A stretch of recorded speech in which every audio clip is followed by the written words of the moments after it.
حضرات مومنین السلام علیکم ورحمۃ اللہ وبرکاتہ۔ یا علی علیہ الصلوۃ والسلام مدد۔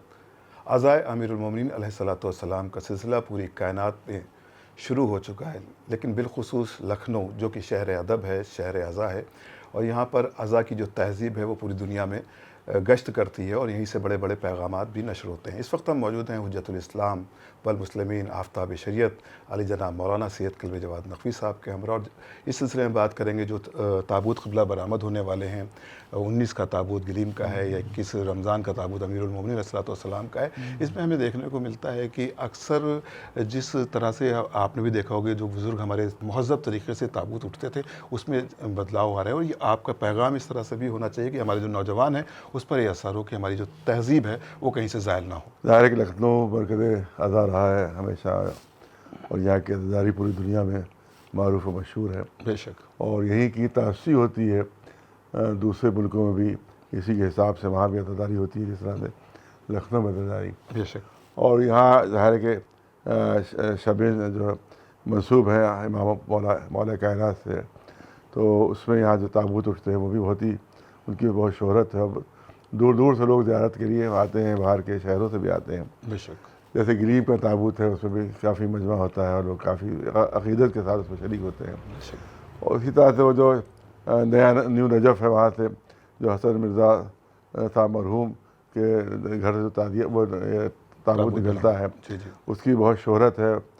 لیکن یہ کہ اب ظاہر ہے کہ مجمع بھی ماشاءاللہ بہت زیادہ بڑھ گیا پہلے کی مناسبت سے،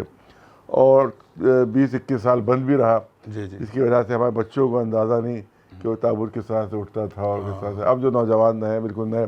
بہت نوجوان ایسے پہلی مرتبہ انہوں نے تابوت نکلتے دیکھا، صحیح، کیونکہ تقریباً 20-21 سال پر پابندی رہی، اس وجہ سے بے شک، جو بچے تھے ان کو اندازہ بھی نہیں ہوگا کہ پہلے کس طرح سے یہ تابوت اٹھایا جاتا تھا۔ تو اب ذرا سا بچے جو جوش میں آ جاتے ہیں اس میں، اور جس کی وجہ سے وہ تابوت میں رکاوٹ پڑ جاتی ہے، اور معلوم ہے کبھی ادھر تابوت جھک رہا ہے کبھی ادھر تابوت جھک رہا ہے، میں دیکھتا ہوں اس میں، تو اس سے ذرا سا دقت پیدا ہو جاتی ہے۔ اور خاص طور سے ہمارے جو بزرگ جو آتے ہیں باہر سے، خاص طور سے آنے والے، وہ چاہتے ہیں کہ وہ چومیں اس کو بوسہ دیں، وہ ان نوجوانوں کی وجہ سے وہ قریب نہیں جا پاتے، کہیں اس پہ کچل نہ جائے، کہیں وہ زخمی نہ ہو جائے۔ اور ہمیں یاد ہے کہ میں ایک مثال دینا چاہتا ہوں، مثال ظاہر کہ صرف سمجھانے کے لیے ہوتی ہے کہ پہلے اس طرح سے تابوت نکلتا تھا جیسے دریا کے اوپر کوئی کشتی تیرتی چلی جا رہی ہے، ایک ویو ہے جو ہاں دریا کے اوپر کشتی چلی جا رہی ہو، اس طرح سے تابوت تیرتا ہوا چلا جاتا تھا اس میں، اور جو چاہے بوسہ لے آسانی سے، ہر ایک بوسہ لیتا تھا، خواتین کے لیے بھی بوسے کی گنجائش تھی وہاں کے اوپر ہمارے آگے۔ تو اب وہ تمام چیزیں ختم ہو گئی ہیں، جس کی وجہ سے ہمیں بچوں جوانوں سے گزارش ہے کہ اس طرح سے اس کو لے کر چلیں، اس طرح سے کہ ایک تو یہ کہ رکاوٹ نہ پڑے اس میں کہ صاحب آپ وہ آدھا مجمع اس کو آگے لے جانا چاہتا ہے، آدھا مجمع اس کو پھر پیچھے دیا جا رہا ہے،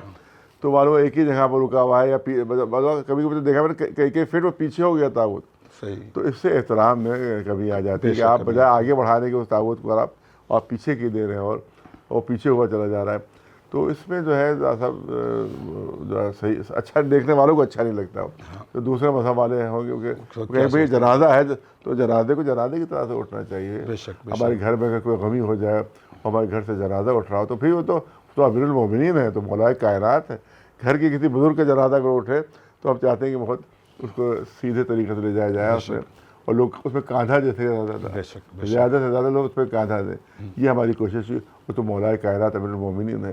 لہٰذا سب کو موقع ملنا چاہیے، اس میں ہمارے بزرگوں کو موقع ملنا چاہیے تاکہ اس میں شرکت کر سکے۔ تو ہماری بچوں سے جوانوں سے بس گزارش ہے، اس میں بزرگ شریک نہیں ہوتی ہے، ہمارے جو 150-200 اس طرح سے بچے اس میں لگ جاتے ہیں، تو وہ اب رکاوٹ ڈالتے ہیں آگے بڑھنے میں۔ تو ہماری گزارش یہ کہ آگے بڑھنے میں رکاوٹ نہ ڈالیں، بلکہ چاہتے ہیں کہ جلد سے جلد وہ پہنچ جائے۔ پھر یہ کہ مجھے اچھی طرح سے یاد ہے کہ یہ تقریباً 9-9:30 بجے تارکٹور میں پہنچ جاتا تھا، بالکل یقینی، یہ تو سامنے کے مناظر ہیں، یہ عزاداری کھلنے کے بعد اب پتہ چلا مجھے کہ پچھلے سال 1 بجے قریب 1:30 بجے دفن ہوا، اور کتنے روزے دار بے ہوش ہو گئے وہاں پر، کتنے روزے دار وہاں، اتنی شدید دھوپ اور پھر اتنی زیادہ اتنا مجمع، یہ ماشاء اللہ سب کچھ، تو کئی روزے دار بے ہوش ہو گئے وہاں کے اوپر۔ تو لہٰذا گزارش یہ کہ جس طرح سے ایک جنازہ ایک بزرگ کا آپ لے جاتے ہیں، یہ سوچ کے اس کو لے جائیں، اور پھر جنازہ گھر کے بزرگ کا نہیں ہے بلکہ مولا کائنات کا ہے، لہذا اس کے لحاظ سے اس کو اسی طرح سے اس کو اٹھنا چاہیے، اور کوشش یہ ہو کہ درمیان میں کوئی رکاوٹ نہ ہو اور صحیح وقت پر پہنچ جائے, 9-10 بجے تک پہنچ جائے وہ, کہ اور اس پہ بیچ پہ اس طرح سے رکاوٹ کے اور وہ پیچھے چلا جا رہا ہے اس پہ, پھر آگے بڑھا جا رہا ہے, پھر تو اس سے احترام میں کمی آ جاتی ہے. لیکن ہماری گزارش ہے, آپ گزارش ہی کر سکتے ہیں, کہ اپنے حکم تو دے نہیں سکتے, تو میری گزارش یہی کہ اس طرح سے اس کو لے جائے کہ وہ وقت پر پہنچ جائے, جب تک پرانا وقت ہے 9-10 بجے اس وقت تک پہنچ جائے,